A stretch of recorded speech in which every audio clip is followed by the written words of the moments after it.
अगर आप 1 जून के बाद कहीं घूमने जाने, घर लौटने या किसी जरूरी काम के लिए फ्लाइट बुक करने की सोच रहे हैं तो ये खबर आपके लिए बेहद जरूरी है, क्योंकि आने वाले 3 महीनों में भारत में हवाई सफर पहले से महंगा भी हो सकता है और फ्लाइट ऑप्शंस भी कम हो सकते हैं। वजह, देश की सबसे बड़ी एयरलाइंस कंपनियां अब अपनी घरेलू उड़ानों में बड़ी कटौती करने जा रही हैं।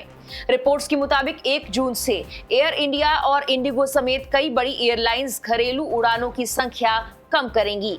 एयर इंडिया अपनी घरेलू क्षमता में करीब 15% तक कटौती करने की तैयारी में है, जबकि इंडिगो 5 से 7% तक उड़ानें घटा सकती है। इसके पीछे सबसे बड़ी वजह है विमान ईंधन यानी एविएशन टर्बाइन फ्यूल ATF की बढ़ती कीमतें और यात्रियों की घटती मांग। दरअसल गर्मियों की छुट्टियों के दौरान यात्रा का सीजन अपने पीक पर रहता है, लेकिन जून के मध्य के बाद जैसे जैसे स्कूल और कॉलेज खुलते हैं वैसे वैसे यात्रियों की संख्या भी कम होने लगती है। यही वजह है कि एयरलाइंस इस समय को पहले से ही कमजोर सीजन मानती हैं। लेकिन इस बार हालात सिर्फ कमजोर मांग तक सीमित नहीं, पश्चिम एशिया में बढ़ते तनाव ने एयरलाइंस की मुश्किलें कई गुना बढ़ा दी हैं। एविएशन एनालिटिक्स फर्म सीरियम के आंकड़े भी इसी ओर इशारा करते हैं। मार्च और अप्रैल के दौरान भारत की 4 सबसे बड़ी एयरलाइंस की उड़ानों में पिछले साल के मुकाबले करीब 6% की गिरावट दर्ज की गई है। इंडिगो ने 4.5% कम उड़ानें संचालित की, एयर इंडिया ने 7.5% सेवाएं घटाई और एयर इंडिया एक्सप्रेस में सबसे ज्यादा 17% से भी ज्यादा की गिरावट दर्ज की गई। भारत का एविएशन बाजार भी अब तेजी से कुछ बड़ी कंपनियों के हाथों में सिमटता जा रहा है। इंडिगो और एयर इंडिया ग्रुप मिलकर देश की करीब 90% घरेलू क्षमता पर कब्जा रखते हैं, यानी देश में हर 10 में से 9 यात्री इन्हीं कंपनियों के जरिए सफर करते हैं। हालांकि छोटी फ्लीट होने के बावजूद अकासा एयर तेजी से विस्तार की कोशिश कर रही है और इस बाजार में अपनी जगह मजबूत करने में जुटी है। अब सवाल है कि आखिर एयरलाइंस पर इतना दबाव क्यों बढ़ गया? इसकी बड़ी वजह पश्चिम एशिया में बढ़ता तनाव है। अमेरिका और इजराइल के ईरान पर हमलों के बाद क्षेत्र में हालात और तनावपूर्ण हुए, जिसका सीधा असर एविएशन सेक्टर पर पड़ा।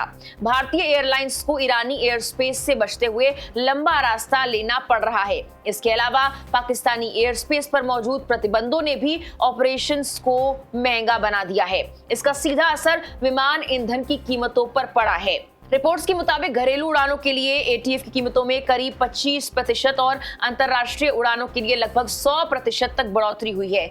जब ईंधन महंगा होगा तो ऑपरेटिंग कॉस्ट भी बढ़ेगी और यही वजह है कि एयरलाइंस ने टिकट के दाम बढ़ाने शुरू कर दिए हैं। कई रूट्स पर किराया 40 से 50% तक बढ़ चुका है। इसके अलावा 400 से 450 रुपए तक का फ्यूल सरचार्ज भी जोड़ा गया है। अब बात करते हैं कौन कितनी उड़ानें कम करेगा। एयर इंडिया फिलहाल हर हफ्ते करीब 3,500 से ज्यादा घरेलू उड़ानें संचालित करती है, यानी लगभग 500 फ्लाइट्स रोज। लेकिन जून और जुलाई के दौरान कंपनी अपनी घरेलू उड़ानों में करीब 22% तक कटौती कर सकती है। इसका मतलब है कि हर दिन करीब 110 उड़ानें कम हो जाएंगी। इंडिगो जो हर दिन करीब 2,200 फ्लाइट्स ऑपरेट करती है, वो भी अपनी घरेलू क्षमता में करीब 5% कटौती करेगी, यानी यहां भी लगभग 110 उड़ानें रोज कम हो सकती हैं। वहीं एयर इंडिया एक्सप्रेस अपनी 340 दैनिक घरेलू उड़ानों में करीब 10% कटौती करने की तैयारी में है। एयर इंडिया का कहना है कि ये फैसला बढ़ती ईंधन कीमतों और ऑपरेशनल चुनौतियों को देखते हुए लिया गया है और कंपनी लगातार मांग और हालात की समीक्षा कर रही है। वहीं इंडिगो के सूत्रों का कहना है कि लोग बढ़ती कीमतों के चलते गैर जरूरी यात्राएं कम कर रहे हैं, जिससे मांग कमजोर पड़ी है। हालांकि एक रात की खबर यह भी है कि पश्चिम एशिया के कई हिस्सों में एयर स्पेस प्रतिबंध धीरे धीरे कम हो रहे हैं। इस वजह से एयरलाइंस अब वहां अपनी सेवाएं दोबारा बढ़ाने लगी हैं। एयर इंडिया एक्सप्रेस के मुताबिक भारत और पश्चिम एशिया के बीच अब कंपनी करीब 500 साप्ताहिक उड़ानें संचालित कर रही है, जबकि कुछ हफ्ते पहले ये संख्या सिर्फ 280 के आसपास थी। कंपनी ने क्षेत्र के 11 एयरपोर्ट्स पर सेवाएं धीरे धीरे बहाल कर दी हैं।